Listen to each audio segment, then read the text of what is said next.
Welcome back to Show Me What I've Been Missing, your pop culture podcast that says, hey, remember that thing? I'm one of your hosts, Elizabeth Stanton. With me is my other host, Tris back. What's up, guys? and we are working our way through Sex and the City from start to finish. I've seen it way too many times. Chris has seen it hardly at all. At all. It's me pretending to be European. I mean, we were talking about Shakespeare before the we were before the podcast started, so I'm gonna let that one slide. That's okay. And we are on the final season right now. We're on season 6. This is season 6, I believe, episode 5. Lights, Sanko. Camera, Relationship. I didn't get that pun. I think it's because if anything, it feels like that title for that. It doesn't this work. episode. It kind of works for Samantha. Well, everybody's acting. Carrie's acting in her relationship with Berger. Miranda's acting around Steve. Charlotte's kind of acting. Pretending she doesn't want to be with somebody, but like low-key kind of is. Yeah. So everybody's acting. All the world's a stage, and all the men and women in it really players, friend. Stop. I'm not, you know what? I know this is Shakespeare's quote, but I'm gonna attribute it to Rush. That's what I'm gonna do. I'm gonna attribute to the Oh Rush. my god. Yes. I Yes. I like a little bit of Rush. I'm not gonna lie. I like a little bit of Rush. Every now and then, yeah. Yeah, it's not bad. Good. Yes. How should we kick this thing off? Who would you want to start with, Charlotte? Because hers is pretty minimal. I mean, it's mid. I mean, this is probably one of her shortest. It's mid. It's one of her smallest storylines. Yeah. Well, to begin with, so Charlotte and Harry have broken up, and we learned it's only 2 weeks have passed since that event. 2 weeks. I thought, that had me rolling because when she was at the park with Mario Cantone, I was like, 2 weeks, and they're already trying to get her back into a relationship. I was like, New York is different. Yeah, New York is different. Because like they're at brunch, and Charlotte's pretty down. Like she's like visibly like sad the whole episode, pretty much. Yeah. And they're at brunch, and Carrie has just come from Prada, where the employee guy that she knows happens to be straight and single, and he works at Prada. So Carrie's like, oh my god, the dream. And she's like, Charlotte, I'll fix you up with him. And she's like, well, is he Jewish? And they all groan. Yeah, like, bitch, shut up. And she's like, did you guys think I was gonna like throw everything away just because I'm not with Harry anymore? Listen, honestly though, real talk, I kind of respect that. I kind of respect that because, like, I mean, part of me feels like it's a little bit of bullshit, you know what I'm saying? That they're like still trying to like hang on, you know, thinking like if she stays a Jewess, like they could get back together kind of thing, you know what I mean? A Jewess? She's a Jewess. She's a Jewess. I think it's questionable. I've heard Jewish people say Jewess, and when they refer to women, Jewish women, Jewesses. I think it's like fashionista. It's like saying like you know what I mean, like a fabulous Jewish woman is a Jewess. Okay, I'll stand down. Okay. But no, I respect that because like you know, it might be you know a little bit, you know, it's probably an act like we were talking earlier. It's probably an act, you know. She's probably hoping that she stays true to the religion that her and Harry get back together. But also, even if she doesn't, if she truly, you know, enjoys it, you know what I mean. Also, she looks like, I mean, the actress herself looks like she could be Jewish. Like, let's be honest. Coincidentally, according to the research I did previously about the introduction of Harry, the character, according to that, Kristen Davis, who plays Charlotte, is Jewish. So, well, there it is. There it is, because she looks, I was like, yeah, she could be, I think she might be. Yeah, but there's not one look to it. But I'm saying, like, you know, the dark hair, there's like some of her features, and you know, the face, like she has, you know, what people would think that, you know, a Jewish woman may look like. So I was thinking that I thought she was. I thought she was. No, it's fine. It's fine. I'm not saying it in a bad way. I'm not saying she looks like a damn Jew. I'm saying she looks Jewish. Yeah, it's fine. It's fine. We won't get canceled. We don't have enough. We don't have enough We don't subscribers have enough to get canceled. followers to get canceled. Yeah, we don't got enough subscribers to be canceled. We're good. Don't even worry. All about right, it. if you're, it's on you then. If we, that's fine. I'll take it. I'll take it. Right. I'll take it. I'll take it. Disavowing that element of the conversation, but yeah. So she's wait. What is this? She's sad and she is out. The next time we see her is that she's out with Anthony Mario Cantone. Yes. Any appearance from him just delights me to no end. Yeah. So because they're at the park, she's like trying to like pick out men that she can be with, because she was like, one of her new requirements is that he must be Jewish. Mm-hmm. And he was like picking out, like saying like if they look gay, straight, Jew, or Jewish. Yeah. Well, that's funny that what we just talked about. And you wanted to cut it. It was in the episode. I guess it's all together. In the episode. Yeah. It was in there. I'm just saying it's a concern, because it used to be a thing where it'd be like, oh well, you couldn't tell, and that was like that's bad. Yeah. I feel you. Just I feel you. Not so much for you, but for anyone listening. Yeah. Reminder. I feel where you're coming from. I feel it. Go ahead. So he's like, look, we all loved Harry, but it's been 2 weeks. It's time for you to move on. 2 weeks. I mean, well, I guess because they were only. Well, how long were they together then? That's the thing. That's a good question. If I want to say 6 months. Yeah, 2 weeks ain't long enough. Like, at least give her a month. Give her a month. Yeah. To, I mean, she thought she was gonna marry that guy. Yeah, and he was. Really, he thought he was gonna marry her. He thought he was gonna marry her. He bought too, a ring man. and shit. Yeah, bought her a ring and everything. So like, yeah, they thought they were gonna get married. That's 2 weeks is not a lot of time for. I just realized where this the Prada dude is from. Oh, okay. Yeah, sorry. Their romance was pretty intense too. Like if you think about it. Like, yeah, I mean, he basically it seemed like he practically kind of moved in with her, low key, a little bit. So he was I guess he wasn't homeless, but because he stayed in that apartment for a little while. But he was over at her place like all the time. A lot. Yeah.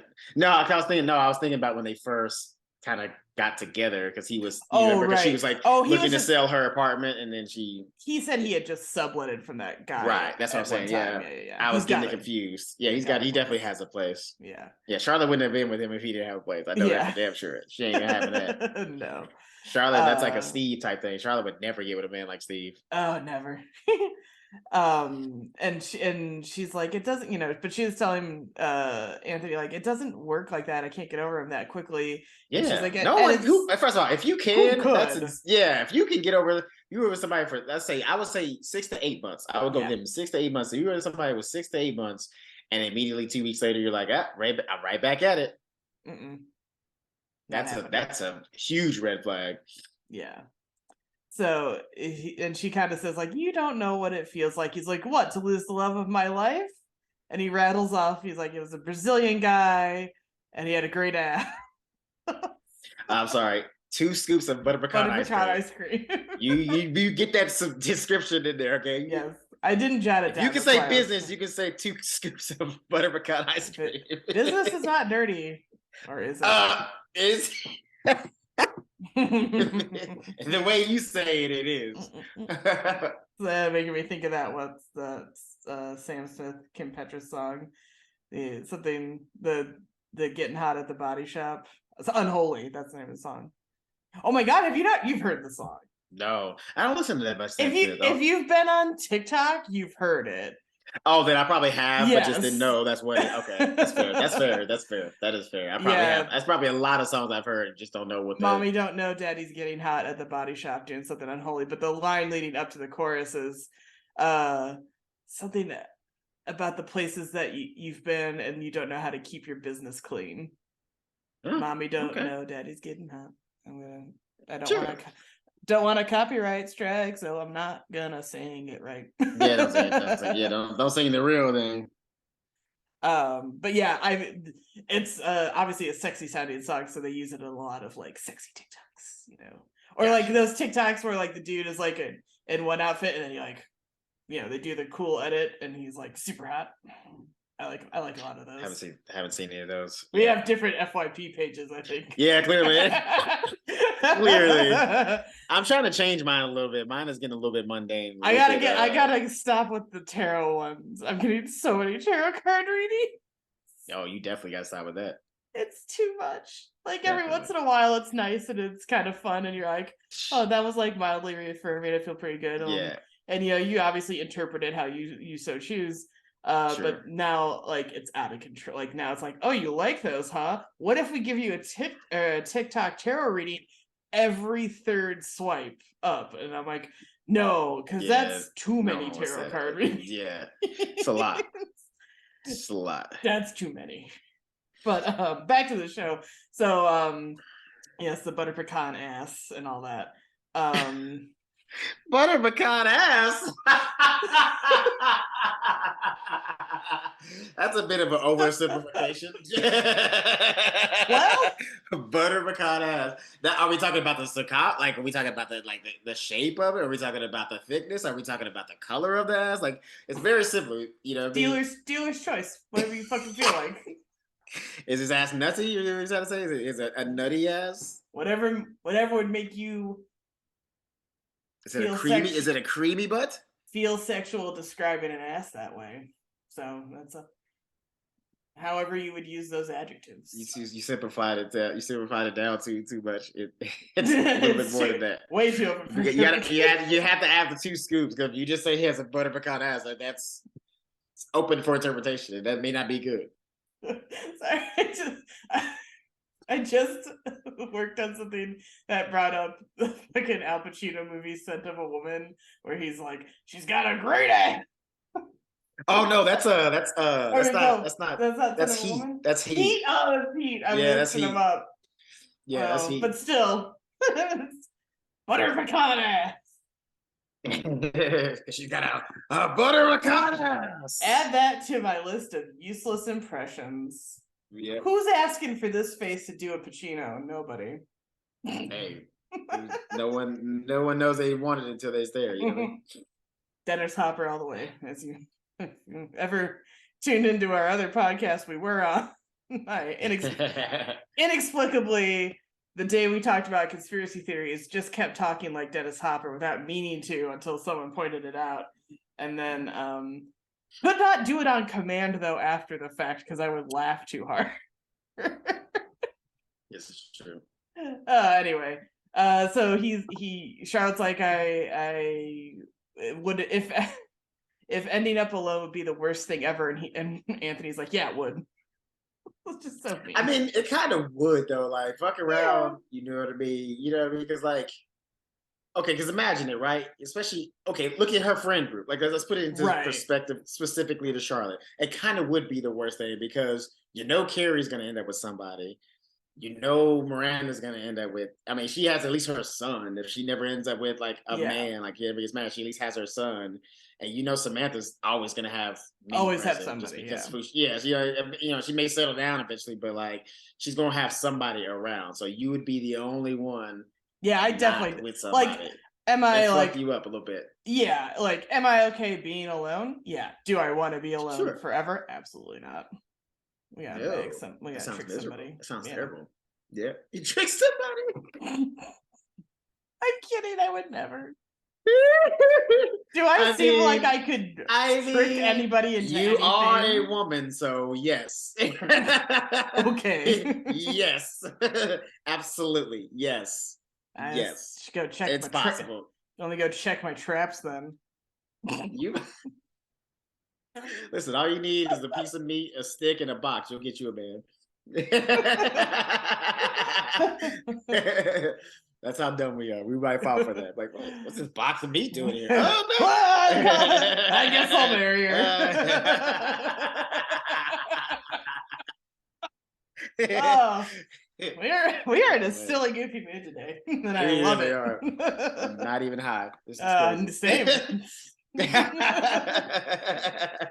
High on life, baby. Yes. High on life, baby. That's right. But yeah, so Charlotte does get a glimpse of possibly being alone forever, but probably not. But when she's at the theater, she's like the first one in their row or whatever. She's by herself, and like that is like a weird straw that breaks the camel's back. I'm like, oh wait, I'll tell you what'll actually fuck you up, Charlotte.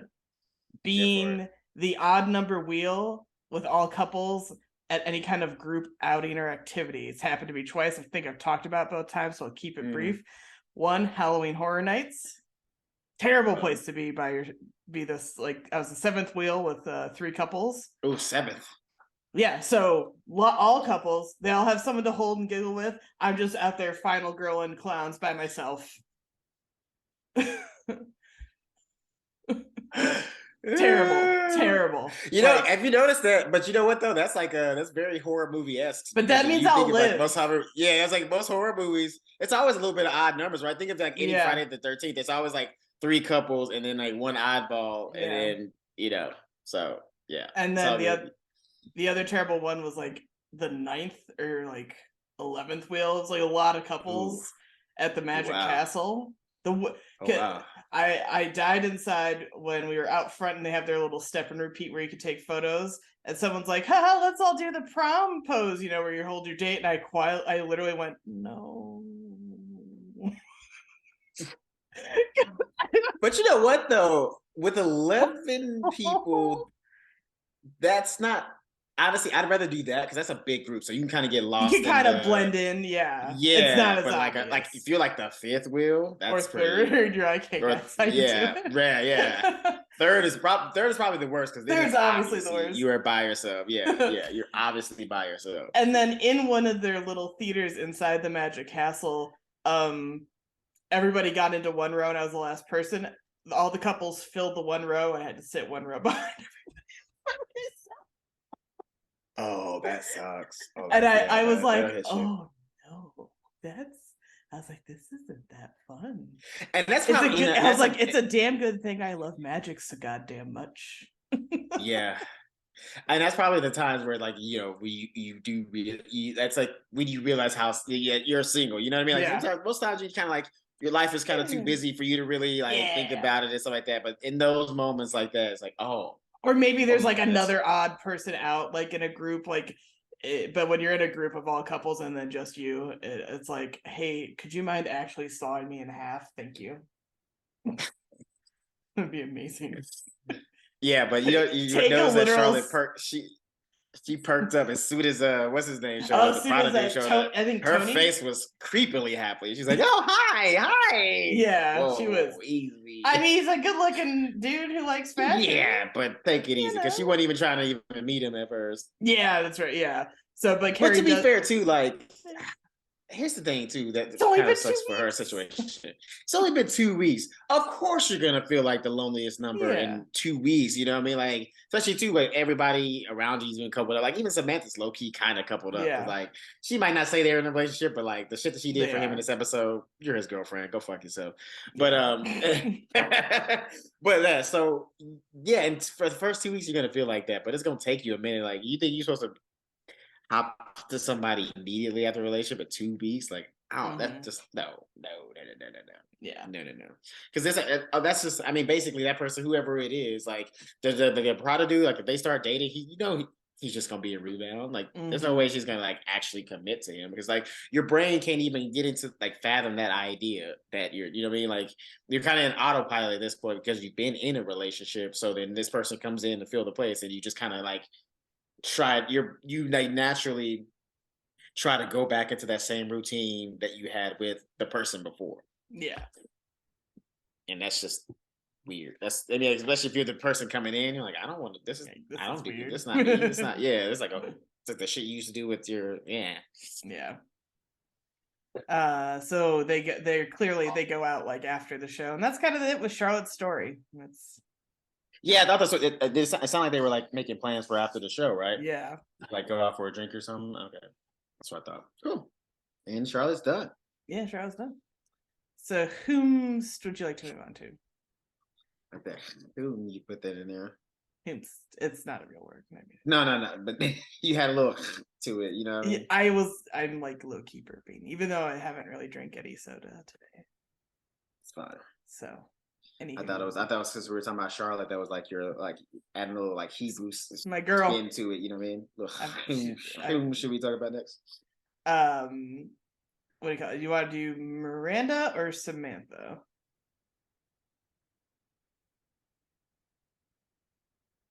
That's a good question. I realized that this is visual and audio, and I have to say from so I was like, you just sit there, just like quietly. I'll give him the old soft shoe while you think. I'm picturing you do that. It's fucking adorable. I do that. If you're watching the video, I do the little like fake soft shoe gag all the fucking time.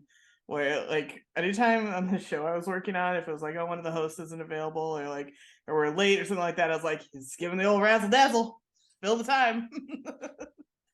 At a certain point, I was definitely the only one who thought it was funny.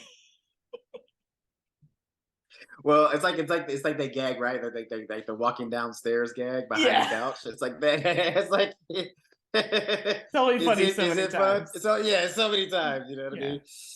Sometimes you need a new bit. All the time you need a new bit. Always. let's talk. I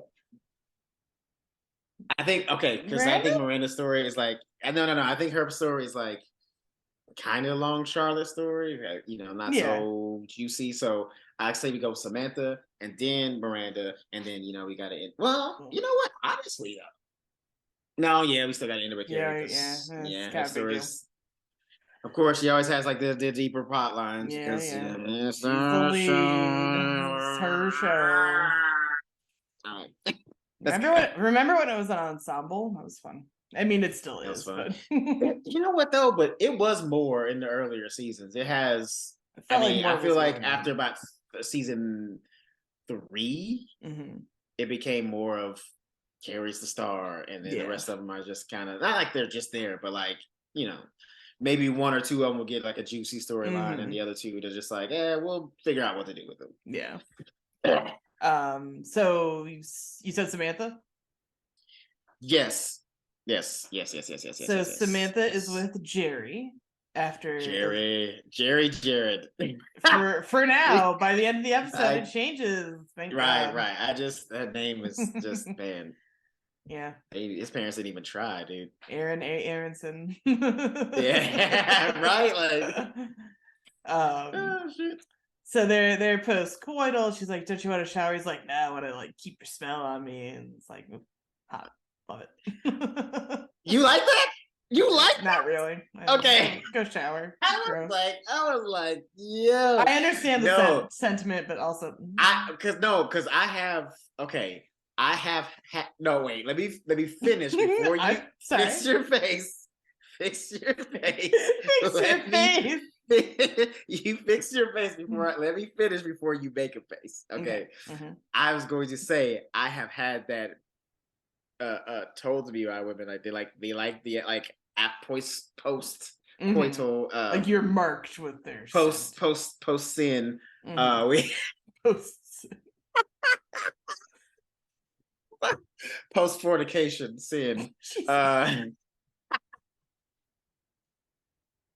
That's the goofiest episode to date, I swear. But no, I've had women be like, "No, don't shower. Like, I want you to smell like me all day." I'm just like, okay, sure, but like, you think it's gonna work? I guess I think it's like it's my territory, right? Yeah, I think it's like gonna ward off other women. It's like, well, I guess it would, because I guess if I have you still left on me, if I was going to have sex with somebody else, they would. I would be adverse. I'd be like, oh wait, we can't, because I ain't gross like that. I can't go from like one person in like house. You know what I mean? Like I can't. There ain't no way I'd be like, oh well, I still smell like the last person, but like we're gonna figure it out. Like no, so yeah, I guess it does kind of work to ward off other women's. Apparently, I'm European now. Women's.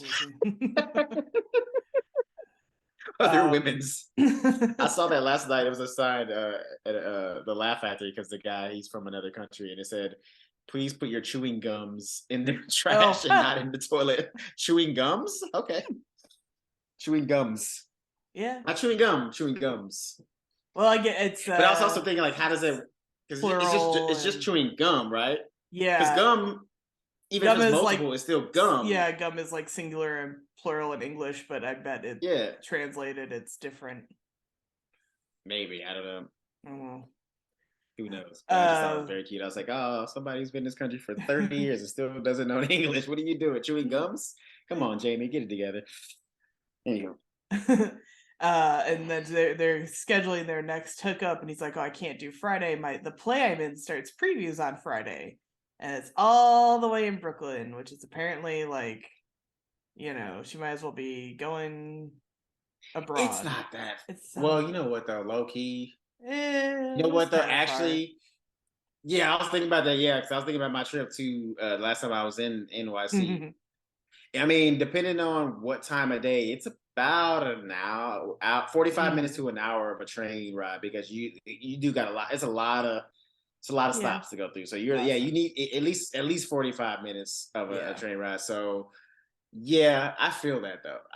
But it's also it's not like you're driving that whole time. But I get it. Yeah, but you know, but it's like here in LA, if someone asks you to do something like cross town, no, on a Friday night, it's rough. Yeah, on a Friday night, and I'm also, because you know we're talking about Samantha here. You know she ain't taking no train, so I mean you're probably talking about an hour and a half ordeal just to get from where she lives in Manhattan to wherever that is in Brooklyn where the play is, because she's taking a cab. She ain't fucking taking a train. I feel that though. I get that, especially for a play too. I'm not mad at it. I'm not mad at her being like, ugh.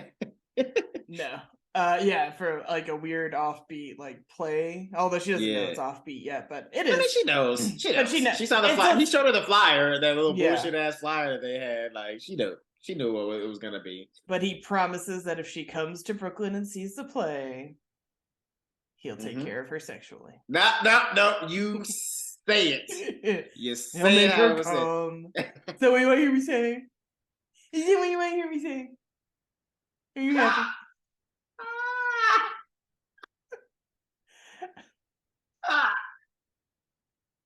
Oh man!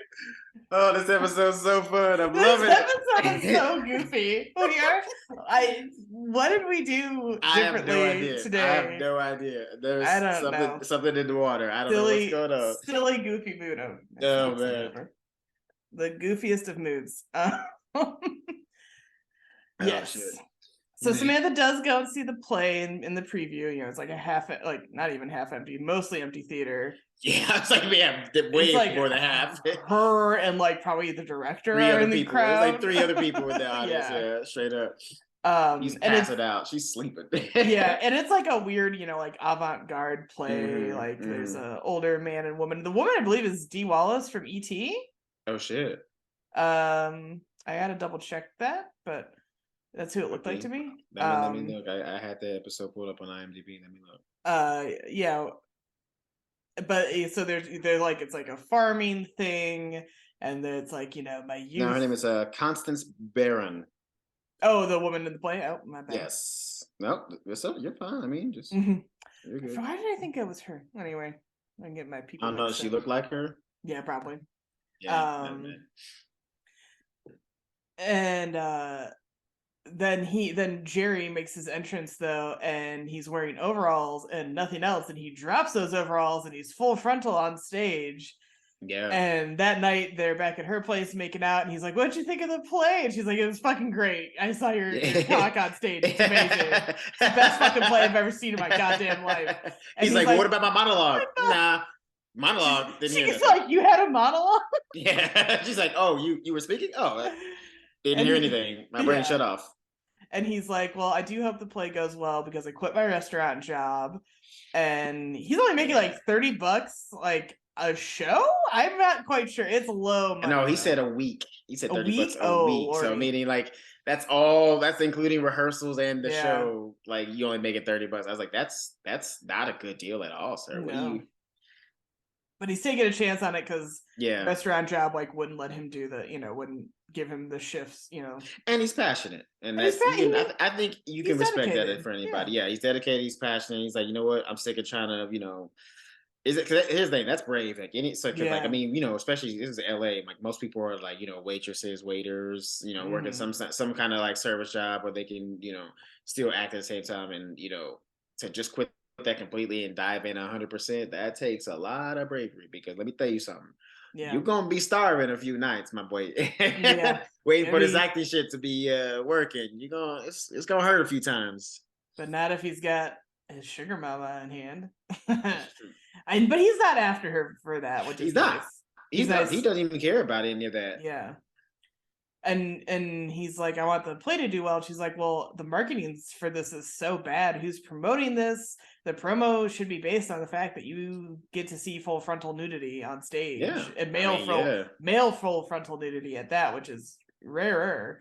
Yeah, and so which would kill in Manhattan. Yeah, and so she's like, you know what? Let me help a little with this, and he's like, you're gonna help me be an actress. She's like, I'm gonna help you be a star.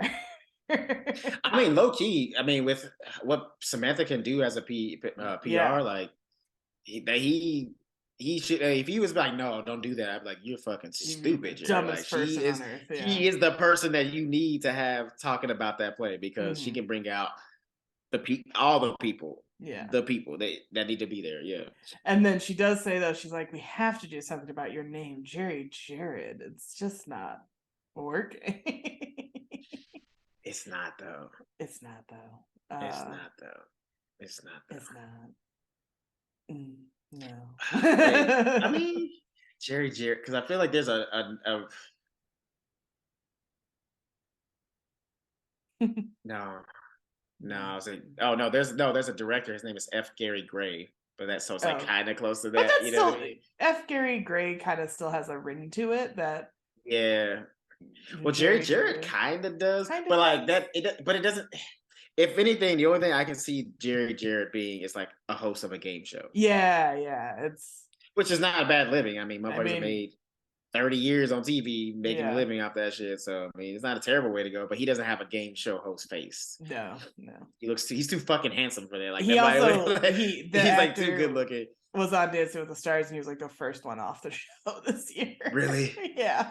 Damn. I guess he was. I don't know how bad he was, but he just didn't do that well. I mean, apparently not well. It may not bad, but not good either. Yeah. So let's see. Carrie and Samantha are having dinner. I'm not going to talk about Carrie's half of the conversation just yet, but Samantha is encouraging her with Berger. We'll get to that. And because she's talking about like, first she shows that Carrie that she got the play mentioned in like the Liz Smith like gossip column, which is huge for her. Is it really? Yeah, Liz Smith was like a big gossip column like name at this time period. And I totally blanking on what paper, and I didn't think to Google it before we started, but like she was the like gossip column, like that was the place to get your shit seen. So the fact that like she gets this funky little play noticed in Brooklyn with this totally unknown guy, but obviously promoting the fact he goes full frontal. And Carrie's like, well, why are you doing all this? And she's like, he's 28, he's making no money, and she's like, I can help him and I want to help him, so I'm going to. And he's kind of this generation that doesn't mind getting help from a strong woman. He doesn't feel threatened by someone like her having power. Carrie does question, like, is it the entire generation or is it just him? Well, I mean, it's not even a thing of, maybe it's not even a generational thing, but it's just like it's the move. You know what I mean? Yeah. Like it's the right move. If somebody's offering, especially too, because like you can't afford to pay her to do this for you. You can't afford that. So if she's offering to help and she wants to do it, like you say yes. Yeah. Also, and like, too, any good man knows, like, fuck all the bullshit. Any good man knows that, like, any man that's married, shit like that, he has to, like, the reason why he probably married the woman is because she does support him in ways that help him, like, go forth and prosper. So, like, yes, you take that. And I think we can kind of get the sense that he's like a good enough guy that, like, if Samantha needed his help in some way, like, he'd do it, Yeah. Well, it's also too just like he's very passionate about his acting job. So I think he's more focused on that than like what she can do and what she has and all this other stuff. Like honestly, if she were to break up with him, he'd be like, all right, well, I guess I'm just an actor now. Good. Whatever. Yeah, like, just gonna keep acting. Just gonna keep acting. Like, it don't matter, And they get to the play, and she has successfully changed his name to Smith Jared, by the way. Wait, I think yes. Oh Smith Jared. Yeah, Smith Jared. Smith Jared. Honestly, I don't not like that better. one. Yeah, it's not better. It's not better at all. But I would take Gerry Jared over Smith Jared, to be honest with you. I mean, you could have had Jared Smith. That would have been even better. Yeah, Gerry Smith, not great. And also I associate it with Rick and Morty now because that's the name of the dad on Rick and Morty. Nice. And he's like a total like loser, terrible nice thing. But like Jared Smith, that's easy. Yeah, that's better than Smith Jared, but that's fine. It's a very off Broadway play actor name, you know what I mean? So it gives him it works. Some pizzazz or whatever. Yeah, something pizzazz. But yeah, Samantha gets a whole red carpet orchestrated for this play, with photographers and everything. She makes it a whole thing, out of in like no time at all. Like usually that shit, it takes a while to coordinate all that stuff, but I mean, and the thing is too, not only is she helping out fucking Gerry, like the rest of the whole cast, like she's helping out the director of that play, she's helping out the writers of that play, she's helping out the rest of the cast of that play, like the fact that they for the rest of the series, not rest of but for the rest, like whatever time it works at this play, they should be literally on their knees for Gerry because he brought in the magic basically. Like nobody would ever, nobody was gonna go see that play ever if it wasn't for Samantha, straight up. So he should be like, hey, I want to do a play here, and they'd be like, yep, do whatever you want. Just bring Samantha with you. And so and Samantha's like, all of Manhattan is here, and she's so excited. So they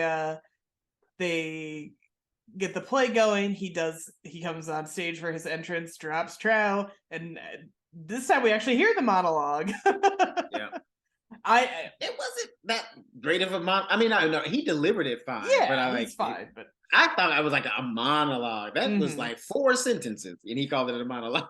Yeah, well, I get the feeling we're maybe only hearing part of it rather than like sitting through the whole thing. Because we only see this like snippet of play, but he's apparently naked the entire time that he's on stage because he does the bows naked. Yeah, I was like, y'all couldn't. I was like, all naked. I was like, y'all couldn't put a towel on the brother before the curtain call. That's like damn. And that helps. He's wanted to be naked that long. Put him on the map. I forget if Carrie says something about it being like covered the next day, but this helps put him on the map. I mean, it had to, right? Because she brought out like all the A-list celebrities that live in Manhattan to this damn thing. So this did remind me too of actually, he was already a star, obviously, but Daniel Radcliffe famously did Equus on Broadway, and that play requires nudity. Yeah, that was like right after he finished up the Harry Potter series. Yeah. He was like, all right, I'm going straight. I find he's so interesting. I love that he did this huge franchise thing and was like, I got the money from it. I'm going to do whatever the fuck I want. Hang on 1 second. Yet, unlike the disparaging term deadbeat dad, there is no similar mainstream female equivalent. Perhaps what is playing right now? More than twice as many men. Who asked you to play? Who are you listening to? I have no idea. That's what I'm saying. I don't know what's going on. All right, I had to pause that. I paused the recording in case. And we're back. Okay. I'll just have to cut it out. It's all good. Yeah, I don't know what the fuck that was. I apologize. No, you're fine. Alrighty. So on to Samantha. Yes. Sorry, we just did Samantha. I meant to say Miranda. Yeah, same difference. same difference. So Miranda, this is such a fun, consistent detail that makes me laugh. Oh, do you want me to wait? Nope, you good. Oh, okay. So this is such a fun, consistent detail that makes me laugh. Is Miranda is at home watching BBC America. She's like obsessed with BBC America. It's the funniest thing in the world because or BBC stuff, but I think of it as BBC America because she's watching Trading Spaces, but the British version of it. You can hear the British narrator, and I just love like what a great consistent character detail that she's like fucking obsessed with British TV. Right? Because isn't that show that show that she loves? Yeah, Jules, and the fake one is Trading Spaces. Is obviously it's a real one because we had the American version, but it started in the UK. And if you think some of the designs we had on American Trading Spaces were bad, you should go watch the British one too. Okay, I never watched the show in general. You never watched Trading Spaces, where two like neighbors or friends or family switch houses for a weekend with $1,000 with a designer and make over someone's room. Yeah. And then the other person doesn't know what's happening in the room, and then they go back and see what happens. And sometimes it's like, oh, you guys did a really nice job remodeling our shit. Other times it's like, why in God's name did you do this to my home? How dare you? I'm going to kill you. It's amazing TV. It's on TLC before it was all toddlers and tiaras. Great television. Loved it. Okay. I'll take your word for it. But the British one, there was a designer who absolutely wrapped potatoes in like gold foil and hung them from the ceiling. It was great. Okay, that's great stuff. Anywho, so Miranda. Anyway, back to Miranda. She's watching TV. Steve comes over to drop the baby off, and he brings her a cupcake from the birthday party at the park. And he's like, all right, I gotta run. I'm gonna go watch the Knicks game at home. She's like, watch it here. Okay. So desperate. I have, because after this, okay. Okay, here's my thing. I have because part of me, and maybe I'm wrong, because we all want to believe that like Steve is just like a labradoodle with a mouth, but like a part of me feels like he kind of knows that she's feeling some things, and he's kind of like fucking with her a little bit. I don't know. Yeah, it's hard to read. Like he's not trying to take advantage of it, but like he's like trying to pretend that he doesn't know, but like secretly he knows. You know what I mean? Like, because like, why would you bring her a cupcake? Like, you ain't have to bring her no cupcake. Like, like y'all ain't like really friends like that. Like y'all are just co-parents. Some guys are dense like that and don't pick up on. Okay, maybe stuff, maybe because we're the audience and we see what we know what's happening, but to him, she's just being really nice right now, like, and they're in a good spot with like but that should tell you something, baby. If she's being like super nice right now, like that should tell him something, because like, I know, right? We should know she ain't fucking nice like that to him. Yeah. And he's like, okay. So he watches the game. He falls asleep on the couch, and Miranda like looks at him like he's like a sleeping baby, and like she's pining so hard. It's she had the hand up on the wall, like, yeah, like, look at him sleep. It's funny because I do think this is gonna sound weird, but just bear with me. Like seeing someone sleep or watching someone sleep, I think is a very like nice, like intimate thing in like a like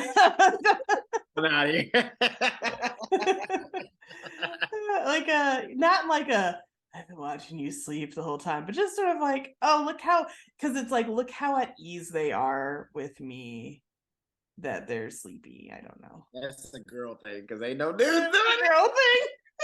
Such a girl thing. Listen, the only time a dude is watching somebody sleep is if it's a fucking baby. That's it. Ain't nobody watching, or he's a psycho. Yeah, that's it. Either he's a crazy person or he's watching his own kid. Other than that, no. Yeah.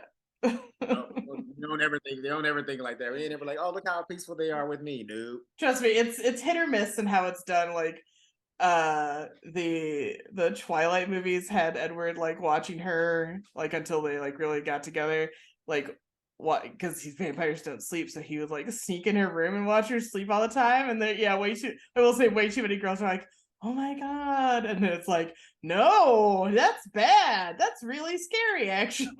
Again, that only works for women. They're like, oh my god, that's so romantic. Any dude is like, yo, this dude's fucking creep, dude, what the fuck. Yeah, It's like the 16, 17-year-old girl is, is like that. ancient I don't vampire. Here's the thing. I don't even like it when I have a girl just like look at me for a hot minute. I'm like, nah, why are you looking at me? You being creepy. Get out of here. Look at how in love with me you are. Get out of here. Don't look at me. I think it can be nice, but it is hit or miss. But not the way I think the way Miranda did it in the episode is weird. Yeah. No, it's not weird. She's just, she's just lunching. She just, she's real. It's so weird though, because she is down bad, to me, as they say. She nose is wide open. It's open. She breathing it all in. Mm-hmm. If I don't know if you ever heard that phrase before. I've not. Nose being open is like, because right, we're human beings and we like pheromones or attracted pheromones, so your nose is open, so you're really breathing in the person. Yeah. But here's my thing too, also about it.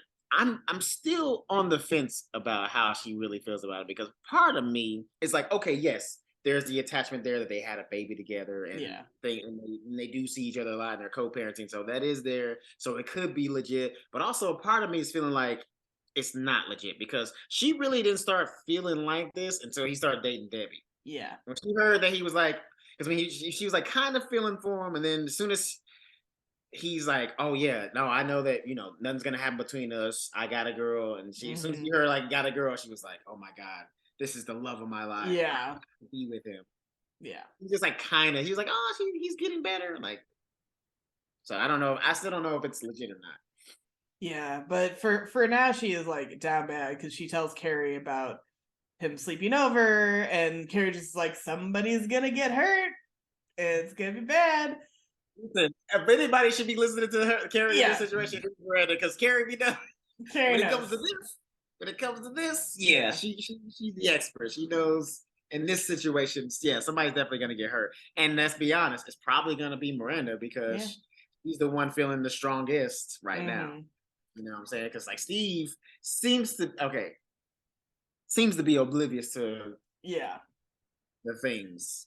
And some guys, like I said, some guys truly are oblivious to stuff, and it's like, you what? He might be. So he seems to be. I'm like you. I'll give him the benefit of the doubt, because I am watching it as the audience, and I know she wants him, and he allegedly does it. But still, he's definitely gonna get hurt if she keeps going in front. But the thing is, too, but this is what makes it complicated, right? How does she escape the situation? She really can't.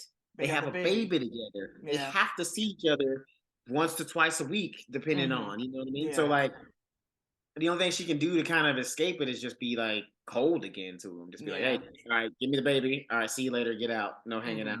Shit like that. So that's really what she kind of has to do, is just like stop hanging out with him, because, they've been hanging out. Yeah. But she won't, because she's like, I like being around him. And Carrie's like, girlfriend. She's like, I haven't forgotten he's got a girlfriend. I'm just acting my ass off, like pretending it's all casual and fine. Yeah, but then, because like before that, right? She goes to Steve's house to pick up Brady. And this is after that conversation when she goes to Steve's after. House. Okay. Yeah. No, you're good. Keep going. Okay. But anyway, so after that conversation, she goes to, his house to pick up Brady, and then he's like making cupcakes, and she thinks it's for, the little picnic thing. That another birthday party in the park or whatever. Yeah. She finds out it's for his new girlfriend, but she still offers to help. Yeah.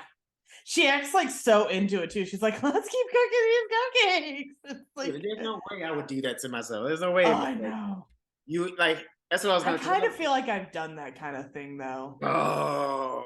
It's like not that intense, but I've definitely like had to like play along with like, I like the guy a lot, and had to be somewhere not where they like were doing something like for, or maybe they were with a girlfriend, or they're just like talking about a girlfriend. But I've kind of had that where you just have to be like, everybody's having a good time. I again saw me in half at this fucking magic show. I want to die. Luckily, none of those couples I was into anybody or anything like that. But where you're just like, oh boy,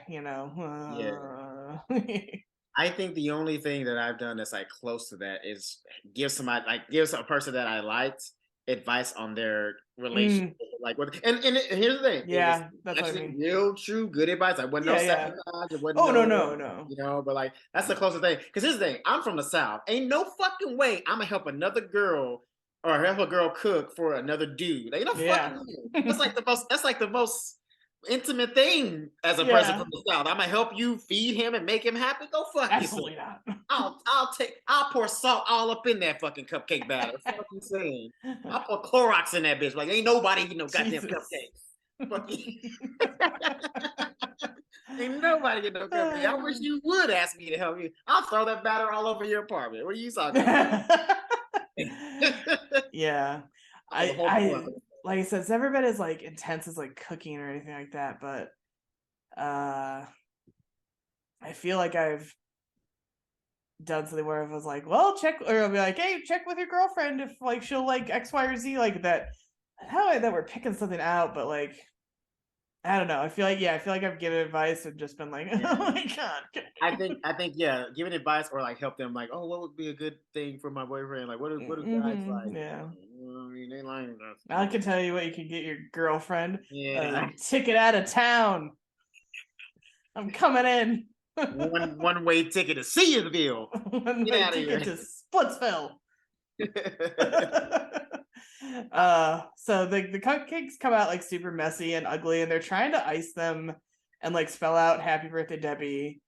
And then Steve's like, "Oh my god, I'm running late for work," and Miranda's like, "I'll fix them." And he kisses her on the forehead, and he's like, "You're the best, Miranda," and like runs out the door. Yeah. And yeah, he's lucky that she didn't flip that. I was waiting for her to like flip those cupcakes over, dump them in the trash, do something to them.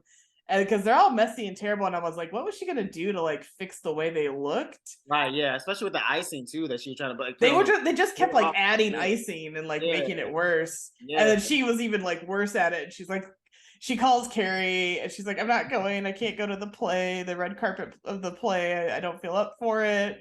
And Carrie's like, if I'm going, you're going. And then Miranda explains the cupcake situation. She's like in tears about it.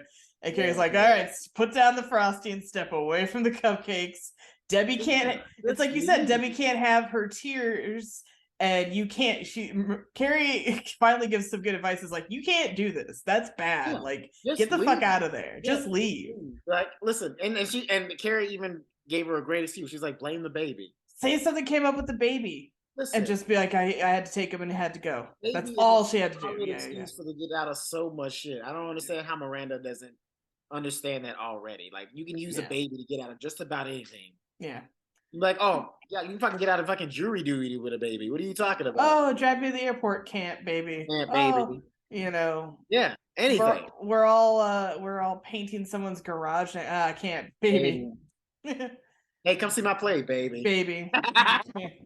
Baby. It does raise the question of what she was going to do, because if she was picking the baby up from Steve and Steve was going to work at the bar he owns. Yes. Was she gonna like drop the baby off with Magda or whatever? Probably. I guess so. Yeah, probably. More than likely, yeah.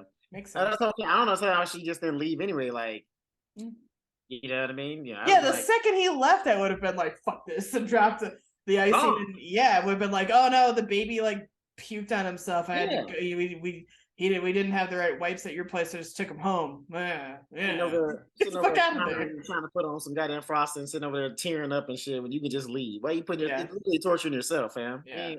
And nobody asked you to be there but you. Yeah. Wow. Crazy. But what are you gonna do? Yeah. Anywho. So on to Carrie. Yeah, because that's the end of Miranda, right? That's the end of Miranda. Did she end up? No, she didn't go to the play. She doesn't go to the play. No. Yeah. Okay, so that's it. Yeah. You know what? You know what she should have done, low key though. Like, if she wanted to be a little petty, she should have taken like one letter out of the fucking cupcake and then taken it home and eat it. Take it for the road. Like, take one of the bees or something like that. That's what I would have done. I'd be like, fuck that. I'm leaving, take my baby, and I'm taking this fucking cupcake. And then she could be like, oh no, I picked the baby. I picked the baby up to go, and he reached down and smushed one of the cupcakes. Sorry. Licking my fingers. What happened? Yeah. I don't know. It was crazy. Yeah. Good frosting. Everywhere. It was crazy. I wouldn't know though because I didn't eat a cupcake. It was delicious. I mean, I wouldn't know. It looked delicious. It looked delicious. Looked amazing. Looked great. Looked great. Looked amazing. Yeah. You gotta take a letter that's like irreplaceable, like the H in Happy Birthday. Yeah. Happy birthday. You're not British. Happy birthday. Happy birthday, Debbie. Which would have been a real insult because they're both Irish. Yeah, right. So yes, Carrie and Berger. This is again we're kind of seeing the slow downfall. Yeah, you know what? Honestly, a little bit. I always want to like him when it starts too, because I love how bantery they are. But then like this shit happens, which we'll get into. Dude, and it's bad. Listen, I'm gonna say it like this, and I don't even care. He's kind of a little bitch, Loki. Yeah. I'm not feeling him. You know what I mean? And this is what the like fourth episode of them like officially being together. Yeah, something like that. Dude is kind of a little bitch, man. Right. Yeah. Like straight up. Well, anyway, let's explain why. So it starts off, Carrie is introducing him to someone very important to her, the good people at Prada. They're at the Prada store. I do want to ask this because she was talking about like this is like the most the most important introduction. Like some people meet the parents like that. Do you have a specific thing that when you introduce a guy to that's like, all right, I really like you if I'm showing you this? Oh, like outside of family? Yes. Oh,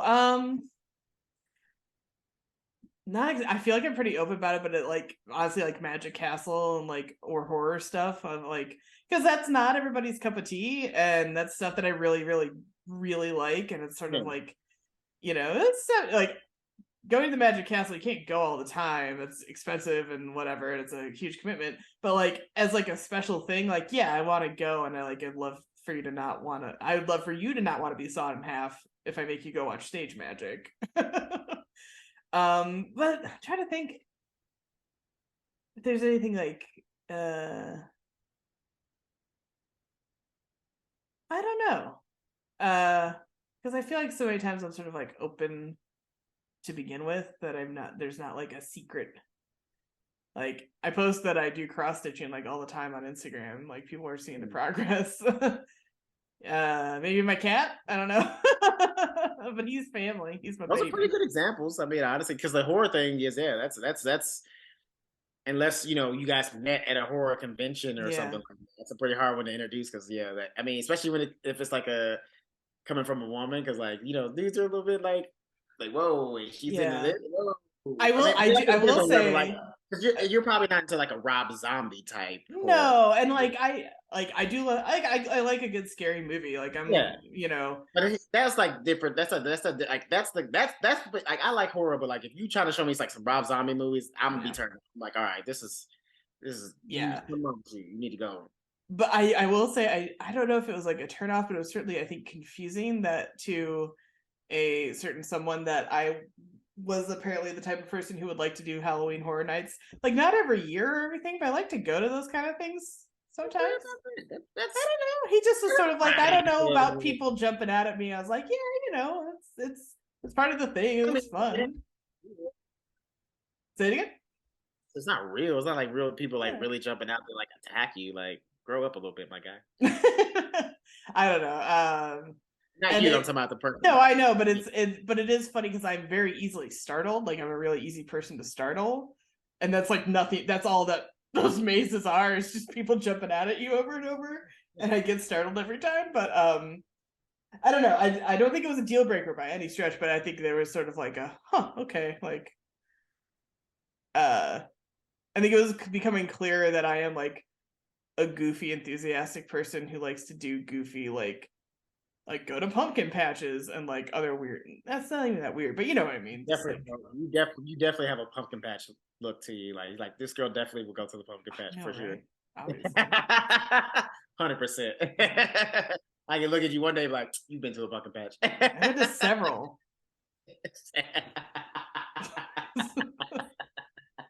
I've been to a lot. I got the pumpkin patch badge, bitch. What are you talking about? I got excited. There was something at the farmer's market. I think there's like a sheep or a goat or something. I got super fucking excited, and I was like, "Oh my god!" I like it because I love animals and I want to like pet animals and stuff. And I got fond memories of like a local farm thing as a kid. But what about you? Is there anything like outside of like the obvious of like family or friends or whatever that like? I want to show you this thing. It matters to me. Yeah, probably like my like whatever like little like I have like weird hobbies, not weird, but like hobbies that you wouldn't expect. Like one, I always have a little bit because like I like watching like mixed martial arts, so that's like that's another thing that I won't show somebody the way that I like. Or I love word finds. That's like okay, like word that's like my little mundane, kind of hobby. Like when I just want to like keep my hands busy and like my mind just like drift. That's what I do. But like some people find those weird, but like because it's not a word, because it's not a word. What do you call crossword? Crossword puzzle or whatever. Crossword, you know what I mean? Like that's more intellectual. Mine's like a little kid. I get like the big old books of fucking, it's fucking thick of goddamn word finds. You know what I mean? And I'll do like fucking several in an hour. Like it'll be pages upon pages. No shame in that game. No shame in it. It's fun. It's super fun. Yeah. Anyway, so yeah, that's mine. So that's Carrie's is apparently Prada. Yes. The store where they let you drink champagne, which is cool. Champagne, water, coffee, whatever. That's how you know you're at a fancy store when they're like, "Do you want some booze?" Yeah, that's true.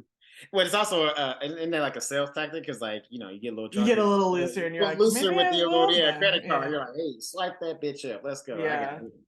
One of the I haven't been to like a super fancy clothing store like that, but this place called Dry Bar, where you get your hair like blown out and done. Okay. What do you call it? They give you champagne sometimes, or I think you could request it. Okay. While you're getting your hair done, so it is very like, well, look at me, I'm a fancy lady. They start offering like, oh, would you like this done? Would you like? You want a little extra product? You want you want an extra step? And so you're like, yeah, fucking go for it. And then you're like, wait, how did I spend like this much money on getting my hair done? For like $200 to $800. Like, hold on, I'm paying $800 for this haircut. What the fuck is going on? Well, it's not even a haircut. They just literally like blow dry your hair, like give you like the smooth blowout or curls or whatever you're striving for. So let's see. Berger is pounding the champagne at Prada though. Like he's like, these drinks are free. He's drinking. Yeah, like somebody in Vegas for the first time. I was like, wait, I'll do this gamble and I get this for free? This is crazy. That's definitely me, right? And she tries on like a nice dress, and then he's presented with this very nice but very expensive shirt, and he's like, holy shit, how much is this shirt? Oh, that's what I meant to look up, is how much is a Prada shirt. Sorry, I forgot to yeah, I mean it has to be, because he said a small apartment, so it's probably expensive. How much is a shirt from average Prada dress shirt? Prada. I'm going. Oh, I'm on the website. Okay, hang on. 1,200. Sometimes it. Oh, sorry. That's okay. So like a fancy organza shirt, and this is for ladies. Mm-hmm. What's your guess? 1,200. Go higher. No. This is a silk. This is a silk shirt. There is a shirt that is some kind of like almost what you think of as a button down, but fancy. That is $1,550, and that's in the thousands. There's another gingham check shirt that's $1,990, so almost $2,000. It's like a men's shirt. This is ready to wear, which is what he's buying, by the way. Yeah. This is not the couture. That's 1,500. That's literally my rent. And that's women's shirts. So a man's cotton shirt. You were close. A man's cotton Prada shirt is $1,290. 1,200. I said 1,200. Well, you said so you were pretty spot on, I have to say. That's what I'm saying. That's basically, I mean, yeah, that's what he's saying, like a small apartment. I was like, yeah, because that's I mean, that's like 200 shy of my rent. Mm-hmm. Yeah. That's insane. That's insane. I mean, that shit'll last you forever. And if you wear it often enough, cost per wear goes way down. You ever hear that, cost per wear for a fancy item? But here's the thing. I just couldn't swipe my card. I'm like, you telling me I got to pay $1,200 for one shirt? I don't get nothing else. Like, it doesn't. I know. I can't disappear. I can't teleport. Like, you guys don't take coupons? There's not a lady in the back that's gonna fillet me. None of that. Can I put this shirt on layaway? Does that tell you? Little hint at my childhood. How much to rent the shirt? Can I rent it? They do have actually rental. Couple of my friends for work who are always doing red carpet stuff. There's a company called Rent the Runway. Okay. And smart business in this town. That's a smart business. Yeah, and I think they do have men's stuff too. Like if you have to go, obviously do an event or whatever. But yeah, because red carpets, even if you're not necessarily on camera, you can't be seen wearing the same thing over and over. In theory, hasn't stopped me. But then I'm not out there enough for people to be like, "Did you wear that like a few weeks ago?" I'm like, "Yeah, it's called a fucking washing machine. Get with the fucking program." Right. But if you are someone who does have to constantly wear new things, the rental thing is a good idea. But yeah, so he's like super. Berger's like super not gonna buy the shirt, and he doesn't. And so they're at lunch, and she presents him with this Prada bag, and it's the expensive shirt, and and he's like, "I can't accept this." He's like, "I can't afford it, and you can't really afford it either." I'm glad someone fucking said something. For real though, because low key, like, she shouldn't even be like, why are you? I mean, well, here's the thing. I know now she can kind of do it because she's, with the book sale, had some relative, great success with her book coming out and things of that nature. But like beforehand, she definitely shouldn't have been. And the way that she greets her, the salesman greets her when she comes in, it seems like she's a regular. Years. She knows enough to ask about the guy's girlfriend, right? And like they're close enough that she's like, "Let me try to set you up with Charlotte." Like that's how much she's at. Prada. That's she's been doing that for years. That means like she's been squandering what little money she had in fucking Prada, and more. And more. Those shoes she's wearing, some of them are like $400-$500 a pop. And you only ever see him wear them once. How is Carrie not homeless? I do not understand. That's the great mystery of the show, honestly, is how is she not homeless? Spending money like that, like, where are you getting it? Yeah. I mean, look, is Berger a little bitch this whole episode? Yes. But it is probably a red flag for him that she appears to be very financially irresponsible. Yeah, it is. It is, though. The rest of his actions are not really justified, but up until he acts that way, I think he's got enough of a right to be like, "What are you fucking doing?" Well, yeah, because too, like, and then on top of that too, because like, there's no so she buys him the shirt, and then he's like, "You can't afford it," and she's like, "Actually, I can," and she shows him this advance check that she got because her book sold in another country, in France, $5,000, but it's like, you didn't know that was coming. You went to Prada before you knew that was coming. Yeah. You had no idea that was coming. So you went in there and bought new shit, and you shouldn't have even, like, you maxed out fucking credit cards and shit. Whole new dress. Yes. Not knowing that advance was coming. Had no idea 25 G's was coming to you. Like, no idea. So you didn't even, like, think about the aftermath of buying this new dress. And that dress, okay, so if we're talking shirts are $1,200. I mean, that dress, $5,000. $5,000 easy, yeah. You know what I'm saying? Or more, yeah. You spent damn near $7,000 before you even knew that 25. You know what I'm saying? Also, too, you're taking $7,000, and you're not even counting it to taxes, because you got to pay taxes on that $25,000. So how you gonna pay the tax, baby? Yeah. Where the money? You gotta. Yeah. Taxman comes for us all, Carrie. Even you. Death and taxes. It's a real thing. Yep. And you live in fucking New York. I know the tax rate is fucking dumb out there. Yeah. I'm actually scared for my taxes next year because I've been freelancing. I have not been paying quarterly, so it's gonna be a problem. It's a new problem though. That's a problem for April, Elizabeth. Not November, Elizabeth. By the way, April Elizabeth, great actor name. Yeah, that's a good name. Better than Smith Jared. Hey. Way better.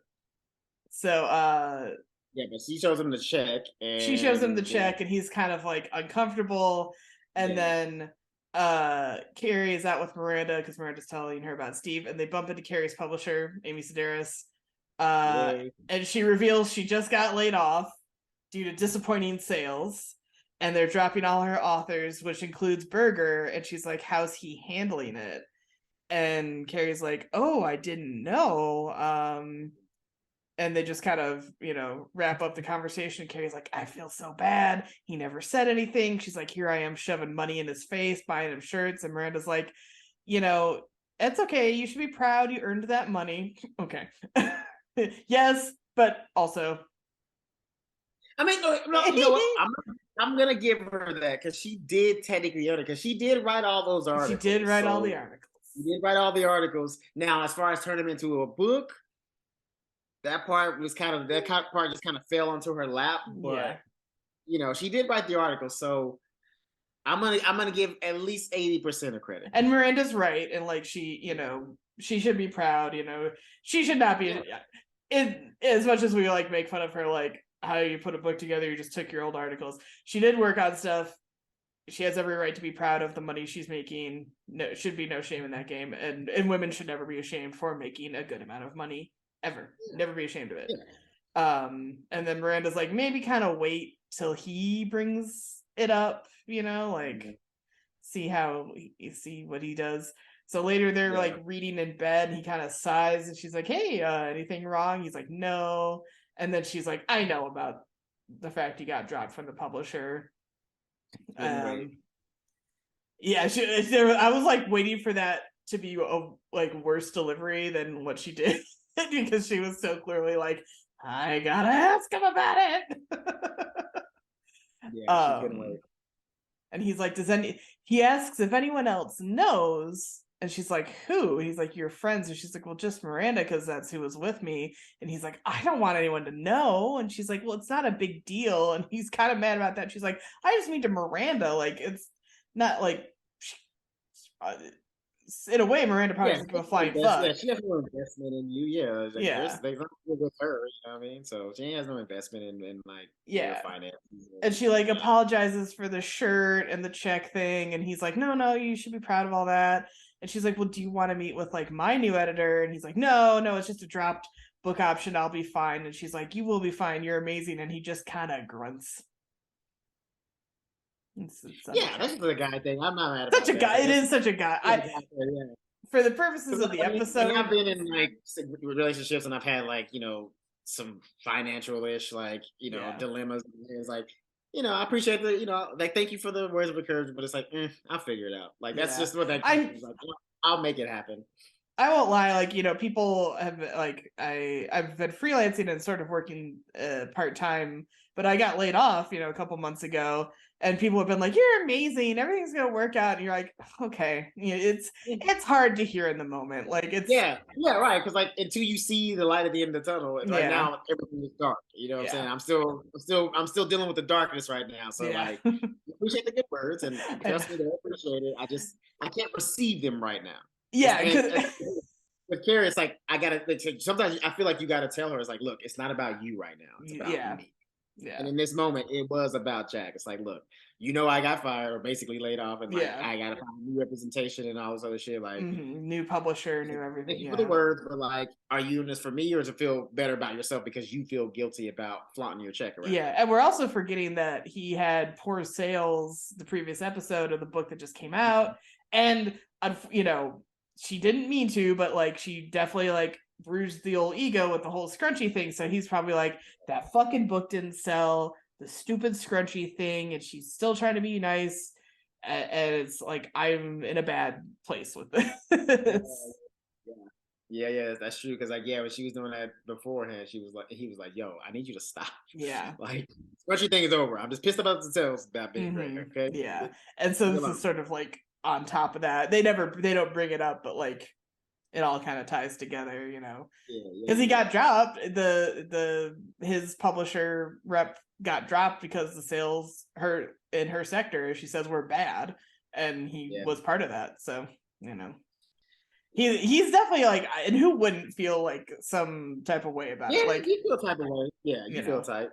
Yeah, I've had a lot of people say to me after the year I've had, and the past couple of years, they're like, something good's coming. And I'm like, is it? It's the grunt. It's the grunt. Yeah. I'm like, I'm really not sure. I appreciate you saying it, but like, you gotta understand from my perspective. Yes, I successfully beat cancer, but I had it to begin with, which sucked, and that was it's a couple years ago now, but still, we're still getting scanned on the reg for that shit. We lived through a pandemic, which blew. My mom had a massive stroke and eventually died from it, and my car got stolen and lit on fire, and then I lost my job. I'm sorry, that's a really bad run. It's hard to see. That's gruntable. It's gruntable. It's like, yeah, everything's gonna be great. Yeah, she was all like upset about it. She was like, so I say all these great things, and he just grunts. Like, yeah, because that's what she's talking with Samantha at their dinner. She's like, he just grunted, and it's like, yeah, he's in a shitty spot, and we've learned he's kind of a sensitive artiste that way, so he's got to be, like I said, we've said, feeling that'll bruise anybody's ego, and he's not anything like me, but anytime I get like laid off or a show ends, I'm like, that's it, it's all over in LA, you're gonna have to pack up and move, it's all, the world is ending. Yeah, so many times I've felt that way. It's like, I'm about to go back home. Like, like, this is my last year. I guess this is it. Yep. Had a good run. Yeah. And then somehow just like works out, but it's like, still, man, it's and everybody's in those moments when you don't see it working out. Yeah. And a friend of mine, since I've been here, I've known him since I've been here. He always tells me that, he's like, look, man, anytime it gets bad, just know it always gonna work out. It's like, if you keep going forward, it always works out. But there's been times where I'm like, nigga, you don't know what the fuck you talking about. I need you to shut up. But it does. Something like, it may not work out in like the most glorious of ways, but like it's still somehow like you land on your feet. Yeah, and you can keep going. The city just gives you just enough. It's like, come on, stay for a little while longer. Come on, stay. Let me give you a little sprinkles of success. Let me get you a little. But give you like 6 months of happiness, and then I'm taking them shits away for like 3 months. And Samantha is like, when guys are failing, and Carrie's like, he's not failing. She's like, fine, flailing. No, you know what though? Here's the thing. This is why I fuck with Samantha, because she actually understands men. Yeah. Because when our finances ain't working, we are a different kind of people. Like, because and it's mostly because of like, that's as far as like being men, like that's kind of what we're like, kind of how like, like youth and beauty and stuff like that. It's kind of like that's been told to you, like if you ain't got that, then you ain't shit. Totally. Our value isn't like our money and our provision. Like if we can't provide, then it's like, are we even a man? Yeah. So it fucks with our whole mental mind, our whole like our heart. Like it just like it's the toxic patriarchy masculinity thing where it's like it's capitalism. And capitalism, yeah. It's capitalism. That's really all it is. Because like, dude, like it just we can't think about nothing else, and like and it doesn't even really matter until like our money is straight, because like we can deal with other shit if our money is straight. And then also too, it's like the world that we live in, like if you ain't got no money, you're gonna be kind of miserable. Like, yes, money doesn't buy quote unquote happiness, but it fucking helps. Yeah, no, the happiness thing, that's such a fucking myth. It's like, you don't want money. Everybody wants money. Yes. Who doesn't?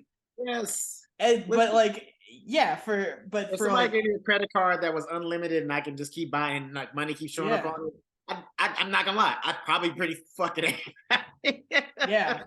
I mean, I'm in like credit card debt. It's not bad, but like, but still, we made some dumb decisions. But but you're right. Samantha's like, sometimes they need a strong woman to come in and take charge. And she's saying that's what she did for Smith. Yes. But Carrie ponders that. She's like, as women's roles change, our men's roles changing too. She does kind of like land on what you were saying, like women's roles are constantly changing and still changing as we like are in the workforce and all these other things. But like you were saying, men, it's still like, no, you're the provider. Like for good or for ill, however you want to take that. That's how men are still very much trained to be, like, societally and especially under capitalism, like you're saying. It's you are providing somehow. And she's like, and so she asks, are the men of today less threatened, or are they just acting? And I wrote down a lot of them are acting, because what you were saying, like, there are some dudes who are totally down, like, my wife makes more than me, I don't care, that's fine. But there are some who get real fucked up if a woman is making, especially their partner is making more than he is, which is bad. Or just having more success, you know what I mean? Like, if I'm like, you know, I mean, I ain't gonna front of you. If I'd feel a type of way, like, if I was married and, like, unemployed for, like, a long time, my wife was, like, being, like, hella successful, it fucked me up a little bit, you know what I mean? Like, I feel pretty down. Like, I wouldn't hate her for it. I wouldn't, but you know, try to lash out against her, because it's not her fucking fault. Like, she's doing, that's her lot in life, you know what I'm saying? I'm not gonna be jealous about it, but it would make me feel like a little bit less, for sure. Yeah. Because, I mean, I was in a relationship when I was having, not too, you know, just this past year, and I was, like, having some financial situations, and, you know, she made way more than me, and it was just like, man, I can't even, you know. And I can't do anything fun. I want to take care of you. I want to treat you nice, but I can't even do that. Like, I can't even, like, buy you something nice, you know. Yeah. And that's hard, because, like, you shouldn't have to feel that way, but you do, and it's like, you know, it's a whole thing. Well, it's also a natural thing that men kind of, I mean, yes, society is a social thing, but it's also, like, a natural thing. Like, we're always trying to protect our women, and, like, the way you protect your woman now, you know, other than physically, is provision. You know, I mean, you protect, you keep her safe and you know, secure, like, with a roof over her head and a nice car to get back and forth, you know, to, and shit like that. So it's like, it still gets to you a little bit. Yeah. You can't, you know, and you can't, even if she makes more than you, like, if you can't even, like, provide a little bit of, right, you know, if you're not, like, what what does she even need me for? Why is she, and then, like, you also kind of get a little upset. It's like, why is she breaking up with me? Why is she still supporting me? I'm nothing. Leave me. You're better than this. What's wrong with you? Why do you love me so much? Oh, no. I'm telling you, that's how Jack Berger's feeling right now. For sure, because so they're gonna go to the play, the red carpet, together, and she goes downstairs to meet him, thinking he's arrived in a cab, and he's on the motorcycle. Yeah. And he's like, this will be fun, come on. And she's like, I'm not really dressed for this. And boy, is she not dressed to ride a fucking motorcycle. I'm amazed she wrote it. I mean, she's got bare legs. She's getting cool points for that, because ain't no way I'd be getting on that motorcycle. She even says, she's like, when your guy's down and out, like, sometimes it's your duty to just kind of roll with the weird shit he wants to do to kind of feel more manly. Yeah, I do respect it. I do respect it.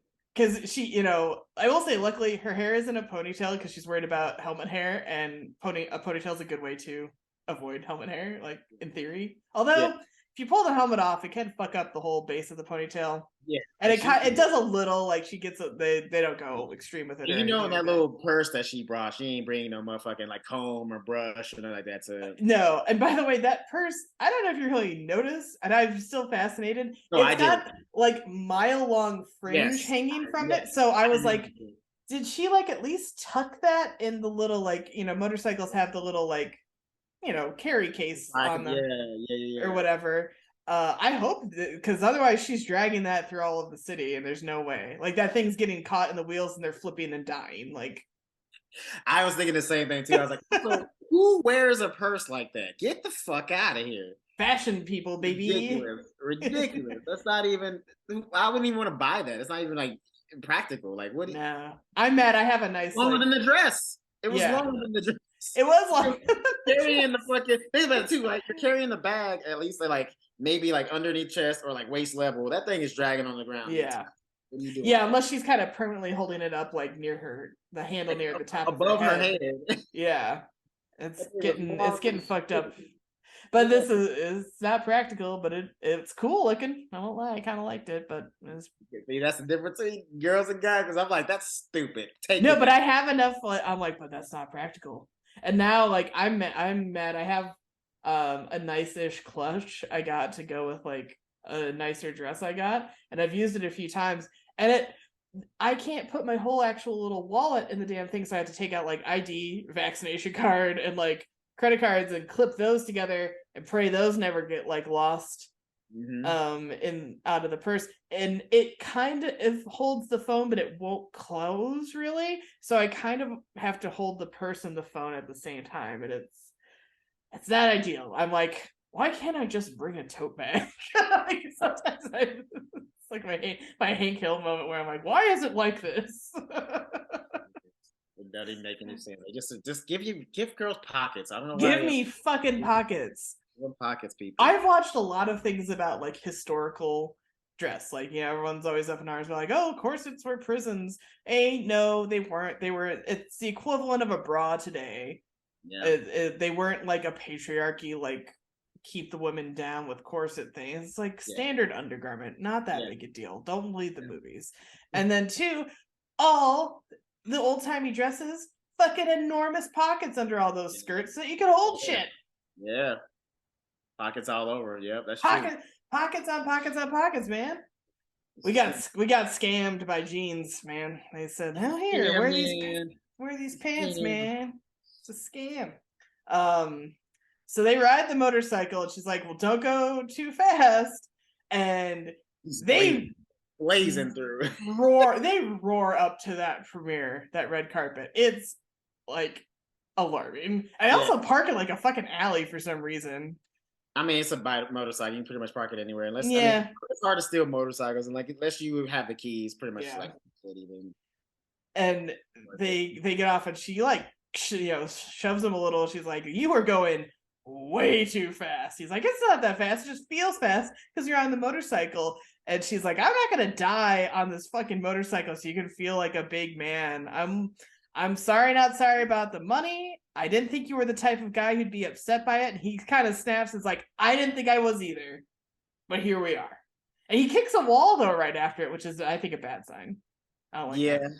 Yeah. Again, like, because again, it wasn't like she was, it wasn't like, because like after the whole thing, she bought him. All she did was buy him a shirt, and then she showed him the money. But like, it wasn't like after that she kept spending a bunch of money. Like, hey, let's go to this fancy dinner, or let's go to this thing. I mean, like, they're literally going to a play, and the reason why it looks fancy is because Samantha put it together. But it's not like they had to pay a gang of money to go see it or some shit. You know what I mean? They got it for free, so. I think he was tripping a little bit. He's a little too hard, because like she's like, "Can you make eye contact with me?" Because he's like starting to apologize about the bike and everything. She's like, "Did you not feel me gripping, like digging into your ribs?" He's like, "I just thought you were excited." Like a dumbass. There's no way. He knows. He knew. But again, though, here's the thing too, though. Like, again, like as a dude, here's where I'm with him on this, because like as a dude, when you ain't got, like I said, when you're worried about your financial future or shit like that, you don't even want to be out the house. And you don't even want to be in public. Like, I'm telling you. So like, I think a little bit of him was a little bit mad at her for like making him leave the house and like be for sure. And that it totally spirals into that, because like, after she's like, "Could you make eye contact with me when you're like fucking talking to me and apologizing," basically? And he does. And he's like, "I don't want to be the guy who's upset by your success. I think you're magnificent." And they do kind of hug it out. And he does take off his jacket to reveal he is wearing the Prada shirt that she got him, which is nice, but maybe a little too late in this whole process. Yeah, but I mean, it was still the thing. A sweet move. It was a sweet move. Yeah, it was. It was the right thing for him to do. But then the ego just takes another fucking punch to the gut, because they go on the red carpet, and he's surprised, like, everyone's calling your name, and she's like, "Oh, I used to be a party girl," which answers a lot of questions I feel like about early years Carrie. I think I had suspected that and discussed it too. Yeah, right.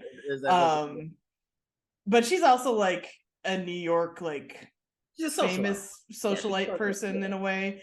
And so they ask, like, because she's been writing that fucking sex. She's been writing that column forever. So like, that's kind of the neighborhood of realm that she'd be hanging out in. She's been she's like famous enough. Yeah. with Samantha as well. So with Samantha, yeah. And so they ask for a solo shot of her on the carpet, which we've all seen this happen. I've seen red carpet footage where usually it's bigger celebrities that I've seen where like they break apart to do the solo photos for red carpets and stuff like that. It's not too bad, but this is, it's awkward because she's like, no, we're together. This is Jack Berger. He's also a writer, and he just kind of like swiggles on out of the red carpet because actually there's a great gag of it in Forgetting Sarah Marshall where he's what's his face, Jason Segel's flashing back to being on the red carpet with her, and they're like, Andre the Giant out of the shot. Like, yeah, while he's holding her purse. He's holding her purse. Yeah, it's totally that. Like, and that's another thing too. It's like that kind of did dig on his ego again. It's like, it's like they're both writers. Mm-hmm.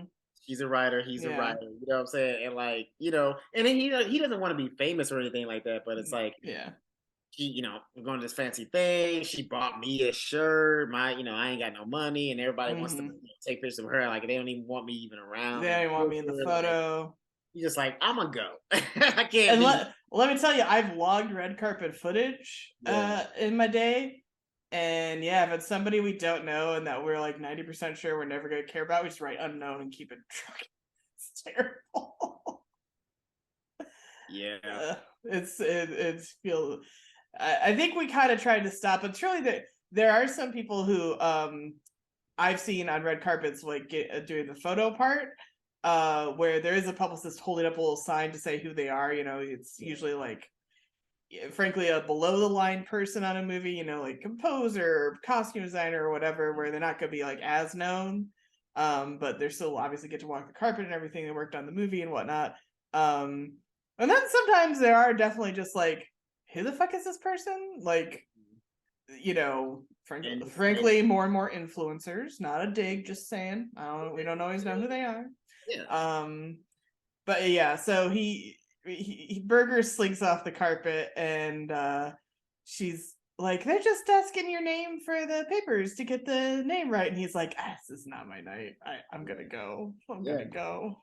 Yeah. I kind of don't blame him in a way. But he's also like could suck it up a little. I don't know.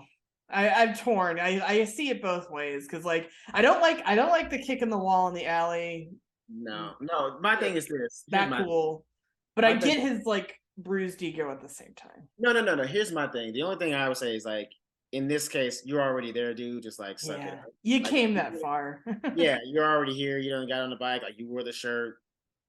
You know what I'm saying? Like you got to tough that one out.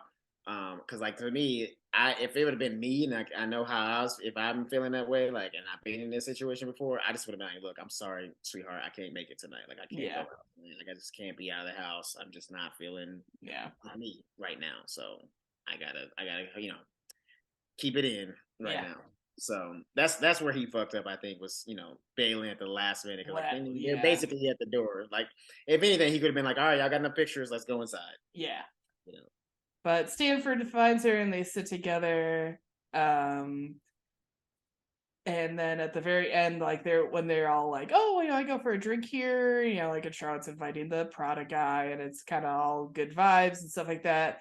Samantha's like, oh, where's Berger? And Carrie's like, oh, he was coming down with a cold. He had to go. And then she's kind of contemplating the fact that like the role she's playing is like, oh, the woman whose boyfriend is suddenly sick at a thing, and she's lying. Yeah. Well, the lying's not the end of the world, you just. Well, it's also too. It's like, but it's just the fact that she has to play that part is. Yeah, I mean that's kind of this. It's like that's just rough. Like being a good girlfriend. It's like you don't gossip about your man into your friends and shit like that. You know what I mean? Like you may talk. Like I mean, obviously they talk about like when there's like relationship things going on, but in that case, this case is like he has a cold. That's what you say, and let him know. That's it.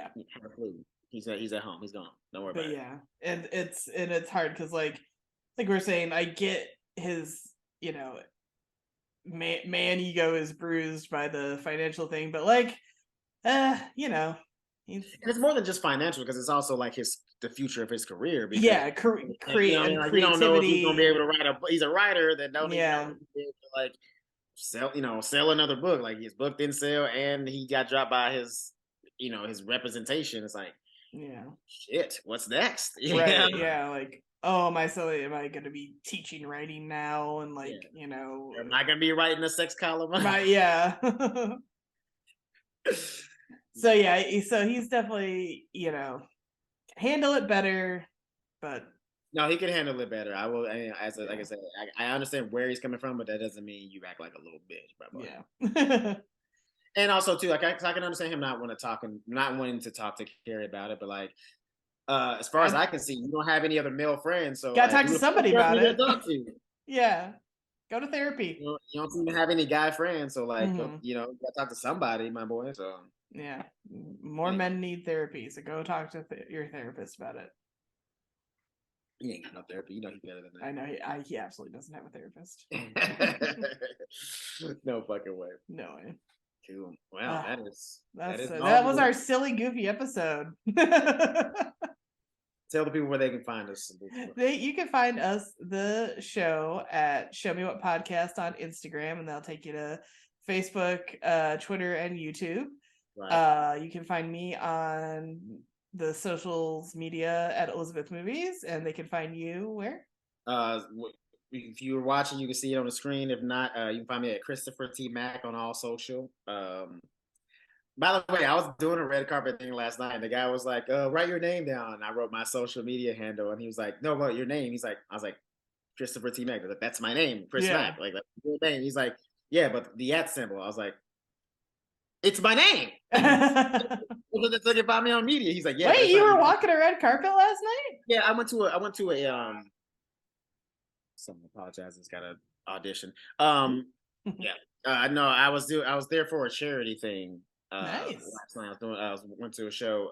I wasn't on the show, but I went to a show for charity, and they had a little red carpet thing. And the guy said, "Bitch," he's like, "Yeah, write your name down so we can put it in the whatever the thing." Yeah. And I wrote at Christopher T. Mack, which is my social media handle and everything. And he's like, "That's not your name. It has an @ symbol in front of it." I was like, "But it's my name." Like, I was like, "Yes, I understand that there's an @ symbol, but it's my actual name." Yeah. So I was like, all you have to do is take the @ symbol off, and then you'll see that you just write Chris Mack or Christopher Mack. The guy was weird. Yeah. He took like 2 pictures of me too. Like, he was kind of being a dick. Yeah. And whatever. No, I don't. I don't think I've like walked a red carpet where like I was like in the thing or invited to the thing as like anything fancy. I've been on them and seen them, and taken my picture after all the famous people have left. But I haven't, or I've gone inside or whatever, but I haven't been like, oh, just me walking the red carpet. Ooh la la. And also, it's candle season, baby. So buy some Arlo Australia candles. Promo code Show Me Miss, save 10% on some delicious smelling candles. Yes. For the holiday season is upon us. Yes. Start shopping. Yep, they got some seasonal scents and things of that nature, and I believe they got some oils coming through. So be on the lookout for that, customers. Also, if you're watching this on YouTube, hit the like button right fucking now. Hit it right now. Hit it. Even if you're not at the end, smash that like button. Smash it. Post a comment. Smash that subscribe button. And subscribe. Like, comment, and subscribe, jabronis. Y'all be watching the videos, but you don't fucking like them. Yeah, we see ya. Watching. I hear Ninja watching. We're up. No. You want to see those likes, baby. Hit them up. Yep. Also, we should probably start saying at the beginning of our videos, too. That might help. Maybe they'll make it to the end. You know what I mean? Yeah. These can be long episodes, but they're fun. Yeah. Especially if you were there in the beginning where things were really goofy. It got serious at the end, but that's Berger's fault. Goddamn Berger. But anyway, we'll see him and you guys next week.